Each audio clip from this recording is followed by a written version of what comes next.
தேடி தேடி சென்று சோறு தின்பதையும், தேவையே இல்லாமல் அவுட்டிங் என்ற பெயரில் ஊர் சுற்றுவதையும், நடுராத்திரியில் திரைப்படம் பார்க்கப் போவதையும், நாகரிகம் என்ற பெயரில் அநாகரிகத்தில் ஈடுபடுவதையுமே இந்த தலைமுறையினர் வாழ்வியலாக ஆக்கி வருகின்றார்கள். உணவு திருவிழா என்று அறிவித்தால் காசையும் கொடுத்துவிட்டு தட்டை ஏந்தி கொண்டு யாசகம் கேட்பது போல் வரிசையில் நிற்கின்றது சமூகம். ஒரு நடிகன் தன்னுடைய வருமானத்தை பெருக்கிக் கொள்ள நள்ளிரவு காட்சிகளை வைக்கின்றார். அறிவை இழந்து குடும்பத்தோடு சென்று கூட்ட நெரிசல் சிக்கி இறந்து போகின்றார்கள். அதை பற்றி கவலைப்படாமல் தன்னுடைய வசூல் கணக்கை பார்த்து கொண்டிருக்கின்ற ஒரு நடிகனை தலையில் தூக்கி வைத்து வசூல் மன்னன் என்று கொண்டாடி கொண்டிருக்கின்றது இந்த சமூகம். பேசத் தெரியாத குழந்தைகளின் கையில் அலைபேசியை கொடுத்து அதை பெருமையாக பார்த்து ரசிக்கின்றது சமூகம். இரவு 2 மணிக்கு மிட்நைட் பிரியாணியை குடும்பத்தோடு சென்று சாப்பிடுவது கௌரவமாகிவிட்டது. நீங்கள் உங்கள் குழந்தைகளுக்கு உணவு கொடுக்கவில்லை, ஸ்லோ பாய்சன் கொடுக்கின்றீர்கள். உங்கள் தலைமுறையை மலடாக்குவதற்கு மருந்து கொடுத்து கொண்டிருக்கின்றீர்கள். பிள்ளையை பெற்ற பெற்றோர்களே, நம்மில் பலர் பிள்ளைகளை உருவாக்கவில்லை, நிறைய வருமானம் கொடுக்கும் ஜெர்சி மாடுகளை உருவாக்கி கொண்டிருக்கின்றோம். உங்களில் எத்தனை பேரின் பிள்ளைகளுக்கு அறிமுகமில்லாத ஒரு மனிதரிடம் 10 நிமிடம் உரையாடத் தெரியும்? சொல்லிக் கொடுத்திருக்கின்றீர்களா? இனி சொல்லிக் கொடுங்கள். உங்களில் எத்தனை பேரின் பிள்ளைகளுக்கு தன்னம்பிக்கைக்கும் தலைகணத்திற்கும் உள்ள வேறுபாடு தெரியும்? சொல்லிக் கொடுத்திருக்கின்றீர்களா? இனி சொல்லிக் கொடுங்கள். உங்களில் எத்தனை பேரின் பிள்ளைகளுக்கு நம் தாய்மொழியில் தமிழில் தொடர்ந்து ஒரு 5 நிமிடம் பிற மொழி கலவாமல் பேசத் தெரியும்? சொல்லிக் கொடுத்திருக்கின்றீர்களா? இனி சொல்லிக் கொடுங்கள்.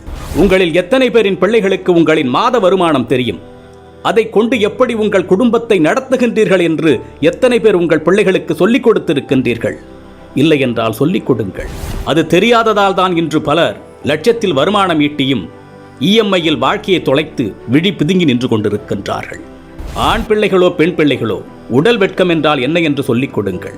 10 வயதில் அணியும் ஆடையது, பருவ வயதில் அணியும் ஆடையது, படுக்கையில் அணியும் ஆடையது, பொதுவெளியில் அணியும் ஆடையது என்று வேறுபாடுகளை சொல்லிக் கொடுங்கள்.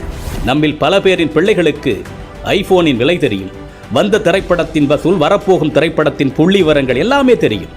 ஆனால் அன்றாடம் நாம் உண்ணக்கூடிய அரிசியின் விலை தெரியுமா? காய்கறிகளின் நிலவரம் தெரியுமா?